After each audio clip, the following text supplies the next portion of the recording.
कहानी की शुरुआत में चेन, केंकिन और मारिया तीनों लड़के मिलकर स्कूल में आए एक नए लड़के जिसका नाम साकामोटो है उसको नीचा दिखाना चाहते हैं, क्योंकि साकामोटो ने कुछ ही दिन में सबका अटेंशन हासिल कर लिया है। वो जो कुछ भी करता है वह एकदम स्टाइलिश और बढ़िया तरीके से करता है। अतः जलन के मारे चेन गैंग उसे नीचा दिखाना चाहते हैं। वे लोग क्लास के दरवाजे में डस्टर फिक्स कर देते हैं ताकि जब वह अंदर आए तो डस्टर उसके ऊपर गिर जाए। क्लास के कुछ बच्चे ऐसा नहीं करना चाहते पर वो किसी की नहीं सुनते। लेकिन जब साकामोटो अंदर आता है तो वह उसके ऊपर गिरते हुए डस्टर को स्टाइलिश रूप से पकड़ लेता है। यह देखकर बाकी बच्चे उसे चीयर करने लगते हैं। जब साकामोटो टॉयलेट जाता है तो वही चेन ग्रुप बाहर से उस पर पानी डाल देते हैं। लेकिन जब साकामोटो टॉयलेट से बाहर निकलता है तो उसके हाथ में अम्ब्रेला होता है, जिससे यह पता चलता है कि उनकी इस साजिश का उस पर कोई असर नहीं हुआ। जब वह क्लास वापस लौटता है तो पाता है कि उसका डेस्क वहाँ नहीं है। उसके बाद क्लासमेट उसे अपनी जगह पर बैठने का ऑफर देते हैं, पर वह खिड़की पर स्टाइलिश तरीके से बैठकर पढ़ने लगता है। चेन ग्रुप अपनी नाकामी पर बहुत हताश हो जाते हैं और अब वे ज्यादा खतरनाक प्लान बनाते हैं। उसे झूठ कहकर साइंस रूम में बुलाया जाता है, जहां चेन गैंग उसे पकड़कर बांध देते हैं और उसकी तस्वीरें लेने लगते हैं। लेकिन तभी उनकी सिगरेट से रूम में आग लग जाती है। वे डर जाते हैं और रूम से बाहर निकलना चाहते हैं, पर दरवाजा भी ब्लॉक हो जाता है। सभी बहुत घबरा जाते हैं, पर साकामोटो नहीं, वो चुपचाप बैठा है। फिर वह थोड़ी देर बाद उठता है और आग के चारों ओर उछलने लगता है। ग्रुप को ऐसा लगता है कि वो आग को बढ़ने से रोक रहा है, जिसके कारण वो भी वैसा ही करने लगते हैं। लेकिन साकामोटो ऐसा इसलिए कर रहा था ताकि नीचे बैठे टीचर्स को उनके पाँव की आवाज सुनाई दे। वो इस दुर्घटना की जिम्मेदारी अपने ऊपर ले लेता है और वहाँ से चला जाता है। इसके बाद इस ग्रुप का साकामोटो के प्रति जो विचार था वह बदल जाता है। अगले दिन शेरा क्लास की लड़कियों को इम्प्रेस करने के लिए मैगजीन में छपी अपनी मॉडलिंग की तस्वीरों को दिखाता है, लेकिन लड़कियां उसमें इंटरेस्टेड नहीं है। वह नोटिस करता है कि लड़कियों का ध्यान तो केवल साकामोटो पर ही है। इस पर वह खिंच जाता है और साकामोटो को शर्मिंदा करने का सोचता है। क्लास के दौरान जब साकामोटो एक क्वेश्चन का आंसर देने के लिए खड़ा होता है तब शेरा उसके चेयर को खींच लेता है, पर साकामोटो गिरता नहीं बल्कि उसी पोजीशन में खुद को टिका लेता है। पीटी क्लास के दौरान भी शेरा बॉल से उस पर काफी अटैक करता है, पर वह उसके सभी अटैक को डॉज कर लेता है। क्लास में एक बड़ी सी मधुमक्खी घुस जाती है। उसे देख सभी घबरा जाते हैं। शेरा को लगता है कि हीरो बनने का यही एक मौका है और वह मधुमक्खी को मारने के लिए आगे बढ़ता है।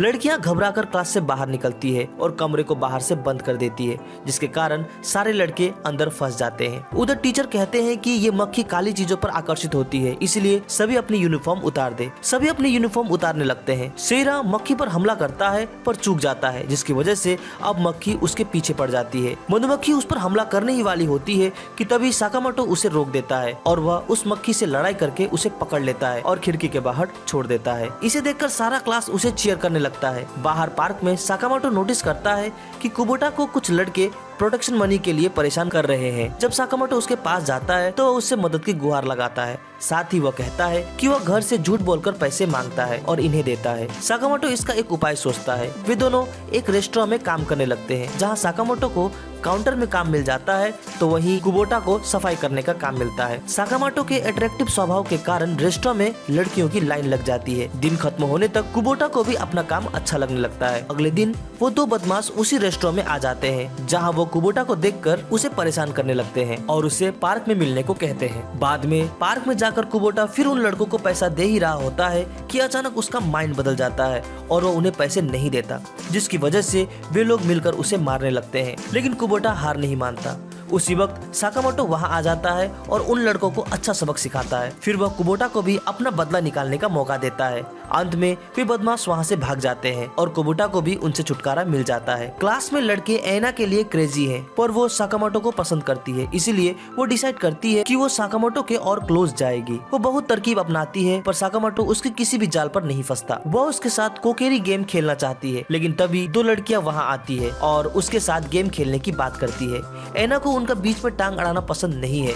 उसे लगता है कि ये लड़कियां उसके प्लान को बर्बाद करने आई है। तभी साकामोटो कहता है कि तुम लोग आपस में खेलो, मैं यहाँ बैठकर देखूंगा। यह एक प्रकार का जादुई गेम था। गेम के दौरान गलती से उनसे कॉइन गिर जाता है, जिसके कारण गेम की आत्मा साकामोटो के शरीर को वश में कर लेती है। लड़कियां उस आत्मा को साकामोटो के शरीर को छोड़ने की प्रार्थना करने लगती है। इस पर वो आत्मा कहती है कि वो लोग उसके लिए एक सेक्रेट आर्च बनाए या फिर वो साकामोटो के शरीर को जंगल में ले जाएगी। लड़कियां मिलकर आर्च बनाने लगती है। आर्च बनाने के बाद गेम की आत्मा साकामोटो के शरीर से निकल जाती है और वो लड़कियां राहत महसूस करती है और दोस्त बन जाती है। हमें पता चलता है कि साकामोटो वास्तव में एक्टिंग कर रहा था ताकि लड़कियां आपस में मिलकर रहें। सीनियर स्टूडेंट जूनियर की रैगिंग कर रहे हैं, वे उनसे काम करवा रहे हैं और अपने खाने की चीज मंगवा रहे हैं। उनमें से एक साकामोटो को भी अपना काम कराता है। जब उसे किसी चीज की जरूरत होती है तो वो सीटी बजाकर साकामोटो को बुलाता है।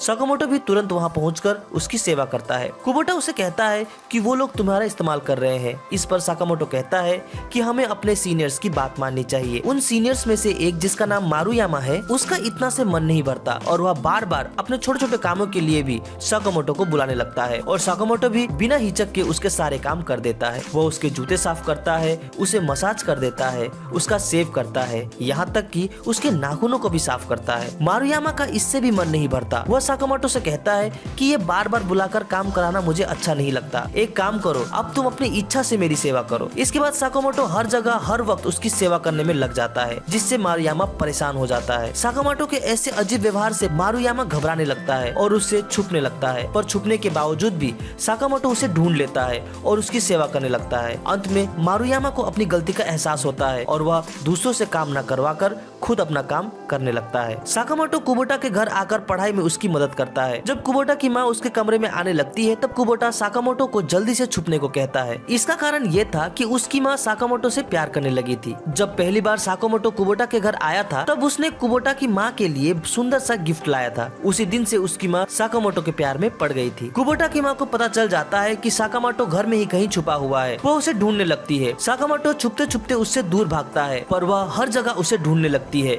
अंत में साकामोटो एक झूठा एग्जिट का दिखावा करके बच जाता है। फिर कुबोटा की माँ एक टीवी सीरीज देखने बैठ जाती है जिसका एक्टर बिल्कुल साकामोटो जैसा ही होता है। साकामोटो हमेशा बिल्कुल लास्ट मोमेंट पर स्कूल पहुंचता है, इसलिए उसके जिम टीचर को यह अच्छा नहीं लगता।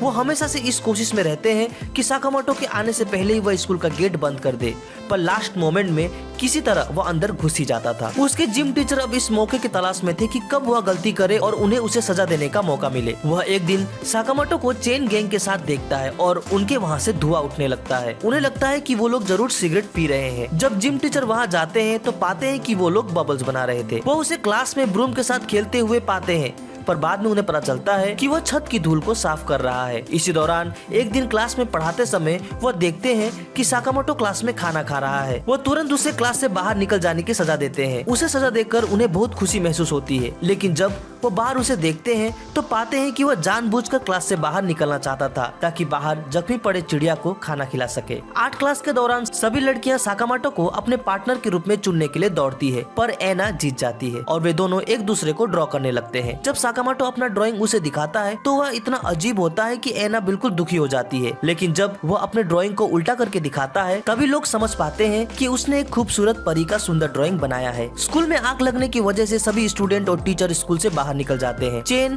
क्लास में ही फंस जाता है।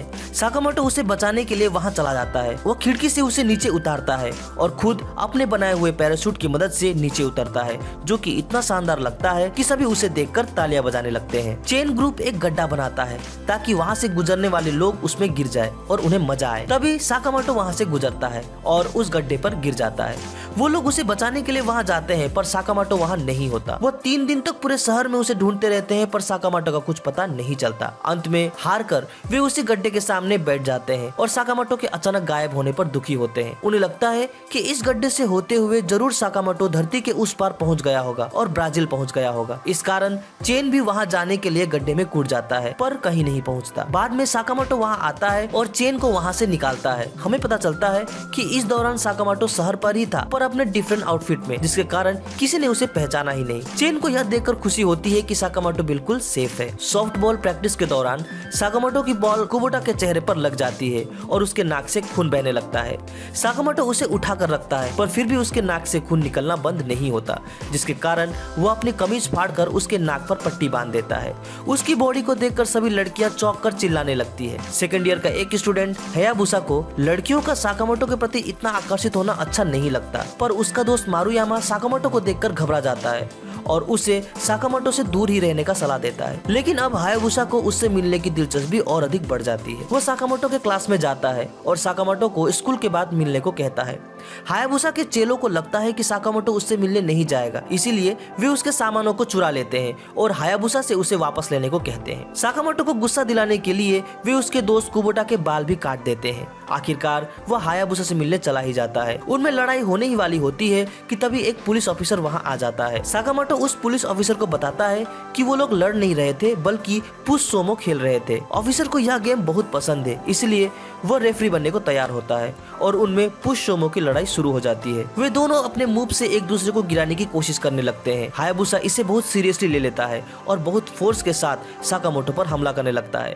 तभी साकामोटो एक स्पेशल मूव क्रिएट करता है ताकि हायाबुसा उस पर अटैक कंटिन्यू करता रहे और अचानक जब साकामोटो उसको पुश करता है तो वह एक टैक्सी के अंदर गिर जाता है और हार जाता है। साकामोटो उसे बताता है कि उसका यह स्पेशल मूव टैक्सी को बुलाने के लिए था। वे लोग साकामोटो से अपनी हरकतों के लिए माफी मांगते हैं। साकामोटो कहता है कि उससे माफी मांगने के बजाय वे कुबोटा से माफी मांग ले। वे लोग कुछ सब्जी लेकर कुबोटा के घर चले जाते हैं और माफी मांगते हैं। इसके बदले कुबोटा और उसकी माँ सबके लिए डिनर तैयार करती है और यह किस्सा भी यही समाप्त हो जाता है। अगर आपको इस वीडियो का पार्ट 2 चाहिए तो कमेंट सेक्शन में जरूर बताएं।